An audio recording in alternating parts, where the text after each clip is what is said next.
मंगो दुआ के शाला इंजदा नसीब होवे। मंगो दुआ के शाला इंजदा नसीब होवे। जद आवे मौत मैनू, जद आवे मौत मैनू। बिस्मिल्लाहिर्रहमानिर्रहीम। अस्सलाम वालेकुम दोस्तों और बुजुर्ग नाज़रीन, तुहाडे सामने मैं अगली वीडियो नाल हाज़र हां। और जिहड़ी वीडियो तुसीं देख रहे हो यह जनाब अफतारी दे वास्ते बहुत ही ज़बरदस्त ते बड़ा ही अच्छा ते बड़ा ही आला ते ठंडा ठार ते ताकतवर ते फुल एनर्जी ज़बरदस्त फार्मूला है जिहड़ा कि इस दे नाल अफतारी करने का इंतज़ाम जिहड़ा ना वो बनाया जाता है। अफतारी वास्ते बड़ा मज़ेदार ते ज़बरदस्त ते शरबत बनता है, यानी कि जिहड़ा पानी बनाया जाता है इनू सरदाई कहा जाता है, सरदाई भी कहा जाता है और इसनू गोटा भी कहा जाता है। जिहड़ा कि आम ये मिट्टी के बर्तन दे विच बनाया जाता है, वो असीं तुहानूं दिखावांगे सारा कुछ अगे। और फिलहाल तुहानूं मैं दस देना कि फार्मूला की चीज़ां ने। और सब तो पहले नंबर पर तुसीं देख रहे हो कि एक सौंफ हैगी है। सौंफ जिहड़ी है 1 चम्मच इस्तेमाल कर लो। और इलाची छोटी सबज इलाची जिहड़ी है इहदे चंद दाने इस्तेमाल कर लो। और अगे बादाम है गुड़बंदी। गुड़बंदी का मतलब होंदा है कि देसी मिठे बादाम ने। और ये तुसीं कम अज़ कम जिहड़ा ना अद्धी छटांग इस्तेमाल कर लो। और अगे खशकाश है। खशकाश जिहड़ी है ये पूरी छटांग होनी चाहिए है। ये एक बंदे दी एक टाइम की खुराक हैगी है छटांग जिहड़ी तुहानूं मैं दस रहा वां। और अगे ज़रिश खशीरी है, यह भी मैदे वास्ते बड़ी ज़बरदस्त चीज़ है, ताकतवर है, ग़िज़ा हज़म करती है ते और प्यास नूं बुझाती है, बड़ी आला चीज़ है। और इस तो अगे मगज़ तरबूज ने, तरबूज दे मगज़, और ये भी दिल नूं तस्कीन देंदे ने, प्यास बुझाते ने, बहुत ही अच्छी चीज़ है। और यह जिहड़ा तुहानूं मैं गुड़बंदी बादाम दस्सिया यह भी दिल की ताकत वास्ते, दिमाग की ताकत वास्ते ते पूरे जिसम की एनर्जी नूं कवर करने वास्ते ये जिहड़ा फार्मूला तुहाडे सामने पेश किया जाता पिया। और इस तो एंड ते जिहड़ा तुहानूं दिखाण लग्या है काली मिर्च। और काली मिर्च दे सिर्फ चंद दाने इस्तेमाल करने ने, जिस तरह कि छोटी इलाची और काली मिर्च इनके सिर्फ चंद दाने इस्तेमाल करने हैं, यानी कि ज़्यादा तो ज़्यादा कोई 5 दाने इस्तेमाल कर लो, इन्ने काफ़ी होंगे ने। और ये जो फार्मूला तुहाडे सामने दिखाया जा रहा है कि माशाल्लाह बहुत ही ज़बरदस्त है। और ये रोज़ियां तो इलावा भी सुबह के टाइम पर बना के इस्तेमाल किया जाए तो बड़ी ही आला चीज़ है, बड़ी ताकतवर चीज़ है। इनू छोटे वड्डे बुढ़े यानी कि सारे इनू पसंद करते हैं और सारिਆਂ ਦੀ मनपसंद चीज़ है। और सारिਆਂ ਨੂੰ इस्तेमाल करनी चाहिए और सारे करते भी ने। इनू पिंड थां दे माहौल दे विच भी इस्तेमाल किया जाता है और इनू शहर के माहौल दे विच भी इस्तेमाल किया जाता है। शहर दे विच तो ज़्यादातर कुछ सड़कों पर आम लोग सरदाई वाले जिहड़े ने बैठे होंदे ने, लेकिन जिहड़ी चीज़ घर विच बना के इस्तेमाल की जाए वो बड़ी कमाल की तो बड़ी अच्छी, बड़ी वधिया, बड़ी ज़बरदस्त चीज़ होंदी है। और असीं तुहानूं जनाब इहदा हुण फार्मूला इन्हां चीज़ां नूं अलहदा जिस हिसाब नाल भी भगोणियां ने वो अलहदा भगो दिंदे आ। अलहदा भगवान का मकसद ये होंदा कि यह जी खशकाश है इस दे अंदर थोड़ी जी रेत दर्रे यानी कि किरकनुमा होंदी है। और इनू इस वजह से कि इनू अलहदा कली नूं भगोया जाए, बाकी चीज़ों नूं अलहदा भगो के ते वो जिहड़ा ना वो तुहानूं अगे दिखाने आ, इन्हां नूं हुण भगो देने आ। भगो के जिहड़ा तुहानूं दिखावांगे उहनूं फिर जनाब तुसीं अलहदा तुहाडे सामने एक घोटा बनाने आ। हाँ जी, सारा जिहड़ा असीं समान भगोया सी उहनूं आस्ता आस्ता जी कुटाई शुरू करने आ। सब तो पहले जो काली मिर्च और ज़रिश खशीरी और सौंफ और इलाची इनू पहले सब तो पहले इनू बरीक करांगे।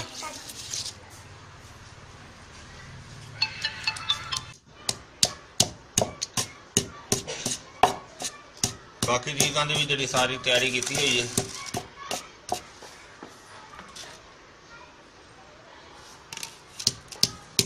यानी कि मगज़ जिहड़े ने वो भी भगो के रखे ने, बादाम भी और मगज़ भी और खशकाश भी। और सब तो पहले जिहड़ा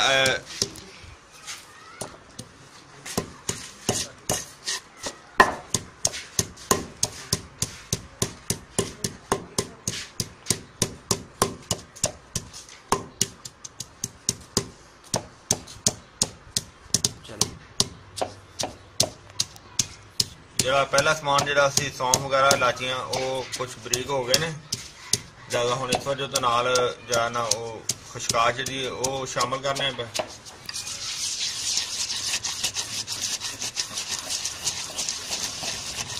अफ्तारी वास्ते बड़ा ही ज़बरदस्त और बहुत ही अच्छा और फुल एनर्जी वाला ठंडा शरबत।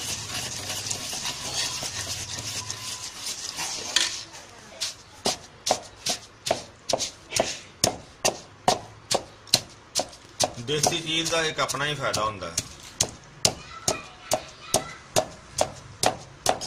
क्योंकि ये जो चीज़ा ने इन्होंने अलहदा असी अच्छी तरह इहदे कोट के और बाकी जो चीज़ा ने, क्योंकि इन्होंने चीज़ों के छिलका नहीं है जो चीज़ा ने उन्होंने पहले छिलके उतार के साफ कर लिए ने, लेकिन ये चीज़ा जो ने इन्होंने छिलका वगैरह होंगे लिहाजा इस वजह तो इनकी पहले रगड़ाई करांगे और इनू रगड़ाई करके अच्छी तरह तुहानू दिखाने।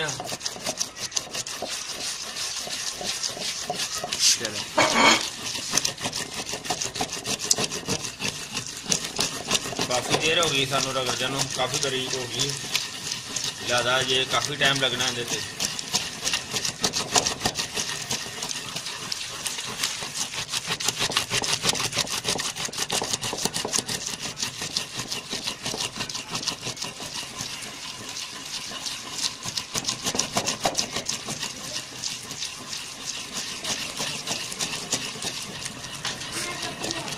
थोड़ा जिहा पानी लगाया थी ना इस वजह तो कि फिर मजीद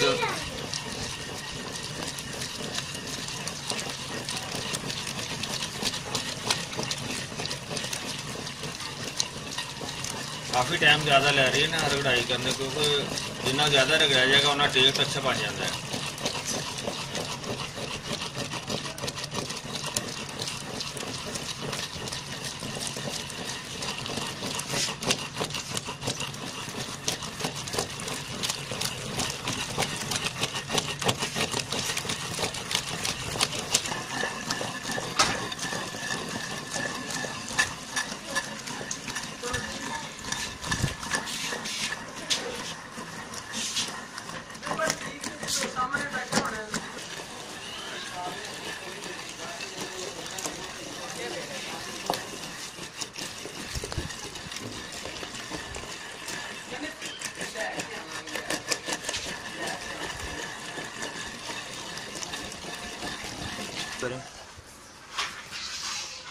ਇਹਨੂੰ ਹੁਣ ਪੁਣਨ ਦੀ ਤਿਆਰੀ ਕਰਨੇ ਆ।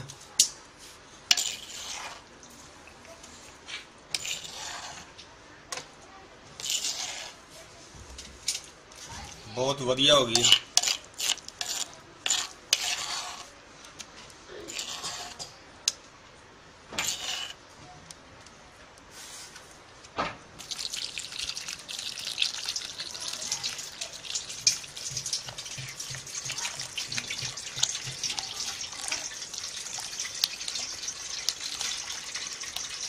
यह भी तरीका अपनी जगह पे है। अगर असी डोरी के अंदर ही पानी पा के तो इन्हू मिक्स कर लेंगे तो फिर भी इस्तेमाल वही तरीका है, लेकिन अगर इस तरीके नाल कीता तो ये होर ज़्यादा वधिया हो गया।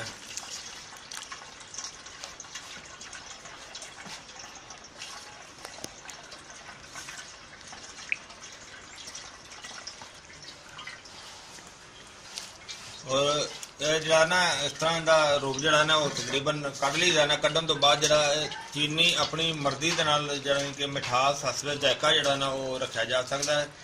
अगर कोई शुगर का मरीज हो वो बगैर चीनी तो भी इस्तेमाल कर ले तो उनके वास्ते वधिया है। तो अगर वो कंद स्याह इस्तेमाल कर लवे यानी कि शक्कर टाइप कोई इस्तेमाल कर लवे तो ठीक है, अगर नहीं करे तो इस तरह ही ज़्यादा वधिया है, क्योंकि इनका अपना ही इन्ना अच्छा और इन्ना जबरदस्त टेस्ट होता है।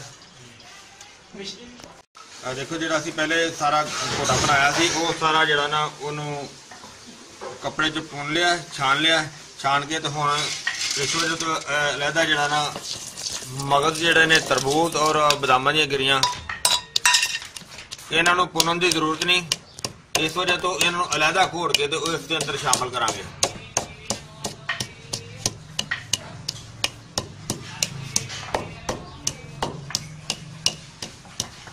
ज़्यादा बहुत ज़्यादा इधर टाइम लगे, मेहनत लगी, लेकिन बहुत ही ज़्यादा देसी सरदाई यानी कि देसी ड्रिंक बहुत ही आला किस्म की और बहुत जबरदस्त फायदे वाली है। ये जी आइटम इस तरह बनाई जाती है, ये भलवाना की आइटम होंगी है, यानी कि ये पिंड थावां की बहुत ज़्यादा मशहूर सौगात होंगी है और ये हुण वैसे पिंडां च भी और शहरां च भी बहुत ज़्यादा इस्तेमाल की जाती है। लिहाजा हुण जो बादाम ते मगज ने इन्होंने अलहदा अच्छी तरह रगड़ाई करने, रगड़ाई करके इहदे अंदर शामिल करांगे, फिर चीनी जी हसबे ज़ायका हसबे जरूरत वो इहदे इस्तेमाल की जाएगी। हाँ जी, सरदाई असी माशाल्लाह असी देखो तैयार कर लीए और हुण बिल्कुल वैसे भी अफ्तारी का टाइम बिल्कुल करीब हो गया। मेरा ख्याल है कि 1 या 2 मिनट रह गए हैं। जी सरदाई का सिलसिला सारा बिल्कुल क्लीयर हो गया। नाल कद्दू का रायता तैयार किया गया तो नाल सरदाई भी तैयार की गई।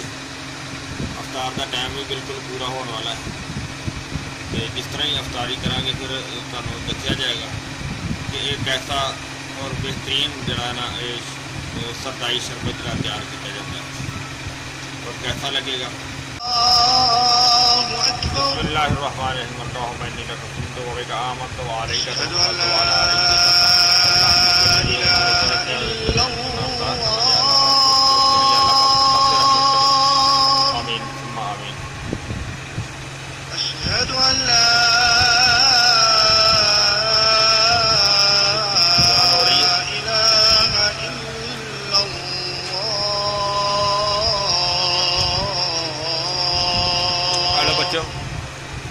अफ्तारी करो।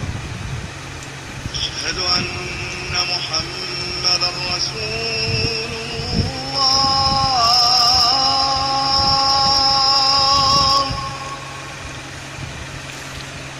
अशहदु अन्ना मुहम्मदर अफ्तारी होगी। कैसा लगे जनाब?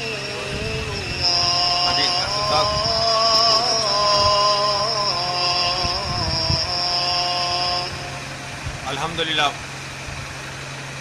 बहुत जबरदस्त।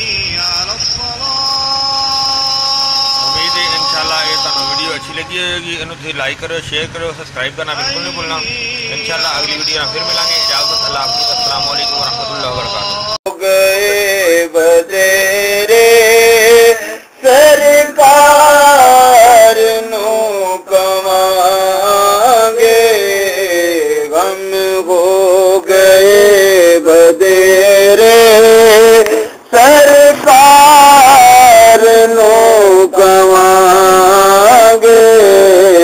दर्दा दर्दा दर्दान पाएगे रे, दर्दान पाएगे रे।